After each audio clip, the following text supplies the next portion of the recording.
আমার বাপ যেদিন মারা যায়, বাপের মৃতদেহ সামনে থুয়ে শোকলিক আমি কষ্ণ। আমার বাপ যার কাছ থেকে টাকা ধার লিছে বা যাই যাই টাকা পায়, শোকলি আমার কাছে জানাবেন, আমি শোকলি ঋণ শোধ করে দেবো।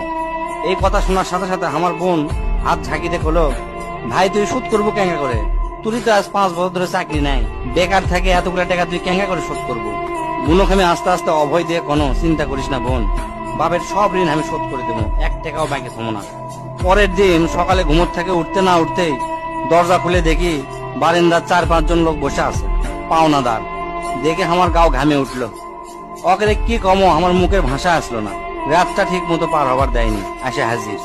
সামনে যাতে একজন খাড়া হলো, খাড়া হয়ে আমাকে করছে, আমি অমুক ব্যাংকত থেকে আসছি, আপনার বাপ তার বেটা বেটির নামে 20 লাখ টাকা ব্যাংকত থুয়ে গেছে, তাড়াতাড়ি ব্যাংকত আসেন।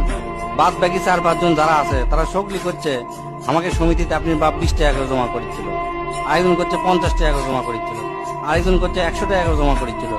এল্লার টাকা নেওয়ার জন্য আমাকে সমিতি অফিসে আসেন।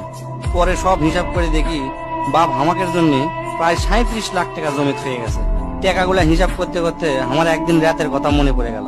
ওই রাতে আমি আমার বাপক কষ্ণ, আপনি ক্যাঙ্কা বাপ, আমাকে ভবিষ্যতে আপনি কোন চিন্তা আছে? আপনি লাগাতে বাপ আমাকে দরকার নাই, কোনো টাকা পয়সায় দেন না আমাকেও, আমরা চলমো ক্যাঙ্কা করে।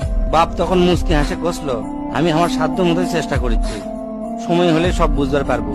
সেই দিন ওই বাপের মুস্কি হাসে আমি বুঝবার পারিনি। সেই দিন রাত ঠিকই আছে, কিন্তু বাপটা আমার নাই। মাঝে মাঝে রাতের বেলা আকাশের দিকে তাকে কই, বাবা আজ পর্যন্ত তোমাকে বুঝতে পারলাম না, তোমার উপর খালি রাগই করে গেছি, কিন্তু তোমাকে জোরে ধরে কোনোদিন আই লাভ ইউ করতে পারলাম না।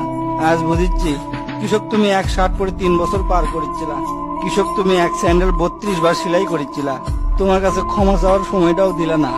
আমাকে তুমি মাফ করে দিও আব্বা, জীবনে তোমার সাথে অনেক বেয়াদবি করছি। তার কয়েকদিন পর খোঁজলে দেখি আমার বাপ কারো কাছে 1 টাকাও বাকি করেনি, 1 টাকাও ঋণ করেনি, বরঞ্চ অনেক মানুষক টাকা ধার দিছে, তারা এসে দিয়ে গেছে।